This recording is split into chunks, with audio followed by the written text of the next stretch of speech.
হৃদয়কে দীঘাতে কেন নিয়ে যায়নি? আমার কমেন্ট বক্স খুললে শুধুমাত্র এই একটাই প্রশ্ন। হ্যাঁ, আমি আজকে বুঝতে পারলাম যে সবাই এখন আমার থেকে হৃদয়কে বেশি পছন্দ করেছে, হৃদয়কে বেশি ভালোবাসে। মানে ভাই আমি না গেলেও চলবে, কিন্তু হৃদয় কেন যায়নি? দেখো এবার আমি সত্যিটা বলি, সমস্ত প্রমোশন ট্রিপে তো আমি হৃদয়ের সঙ্গেই যাই, বাট এই ট্রিপটা আমি গেছিলাম আমার ফ্যামিলির সঙ্গে, সাথে আরো অনেক কাকারা ছিল, মানে সবাই গেছিলাম, বেশিরভাগটাই ফ্যামিলি। আর এরই মধ্যে হৃদয়কে কিভাবে নিয়ে যাবো? তাছাড়াও আমার মা বলেছিল ওকে যাওয়ার কথা, কিন্তু ও যেতে চায়নি। ও বলেছিল এবারটা যখন ফ্যামিলিকে নিয়ে যাচ্ছ তাহলে ফ্যামিলিকে নিয়েই যাও, আমি না হয় পরের বারটা যাবো, এবার মা বাবাকে নিয়ে মজা করে আসো। মজা তো আমরা ফ্যামিলি মিলে খুব করেছি, বাট তারই মধ্যে একটু মিস করছিলাম ওকে।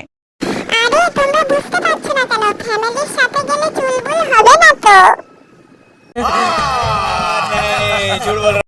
আরে মামুনি, সবাই এই জন্যই খোঁজ নিচ্ছে যে আবার হৃদয়কে ছেড়ে দিলে না তো?